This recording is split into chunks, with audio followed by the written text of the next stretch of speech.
This is an installation video of a PL259 supplied by MaxGain Systems at mgs4u.com onto RG8X coaxial cable supplied by the Wireman at thewireman.com. We start out by placing the UG176 reducer onto the cable. When we separate out the outer shell of the PL259, we simply unscrew it. Place the outer shell onto the coax. Grab the main body and line up the center pin with the end of the coax. Place a mark or just use your thumbnail to mark where to cut the black jacket of the coax just below the second knurled ring but above the solder holes. Grab your utility knife to cut around the coax where you marked it. Only cut through the black jacket, do not cut through the braid inside. Pull off the piece of jacket you just cut.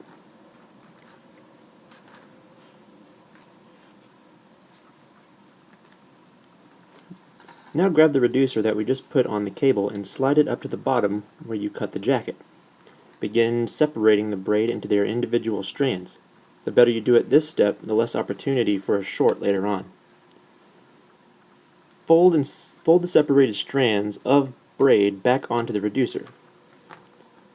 Next you want to grab your diagonal cutters and trim the strands of the braid back just above the threads of the reducer. This allows easy installation of the PL259 main body.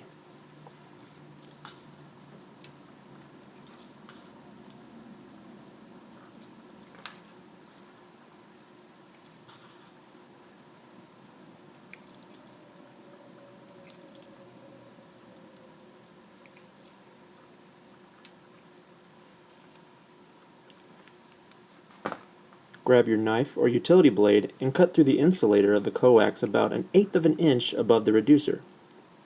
This reduces the chance of a short later on. Do not cut through or damage the center conductor of the cable. While removing the cut portion of the insulator from the cable, be sure to pull and twist to the right or clockwise, which will twist the center conductor into one that is easy to manage. Be sure the center conductor is straight. Grab your PL259 inner body and twist it to the right or clockwise onto the reducer and cable. You should see the center conductor of the cable perfectly aligned with the end of the PL259 center pin. If there is any extra, just trim it off with your cutters. Make sure you have a safe place to solder. I am using a larger pair of diagonal cutters. When you start soldering, be sure to tin the iron. Place a small amount of solder onto the tip of the iron and wipe off both sides. Now place a small amount of solder back onto the tip of the iron and touch it to the center pin. Special note, make sure to heat the pin before touching solder to it. Do not get impatient and let the iron melt the solder. This allows for cold solder joints which are not ideal. You must let the work melt the solder. The center pin of the MaxGain Systems PL259 can withstand the heat of any iron and will not melt like others. It just needs a little bit of solder to seal it and make a good connection. Now wipe and re-tin your soldering iron. We are moving on to the holes around the body.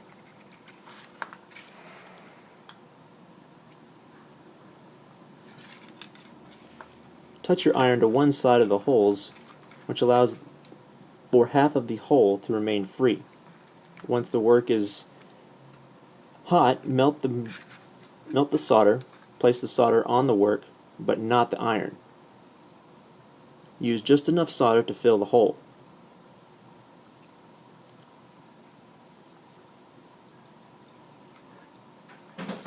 We want to repeat this 3 more times and fill in every hole around the PL259.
Now we want to test our work. Make sure we do not have an internal short. Grab an ohm meter and set it to the lowest ohm scale that it has. Touch the two leads together and it will show little to no resistance. This is what you do not want to see in your installation. Touch one lead to the body and one lead to the center pin of the conductor.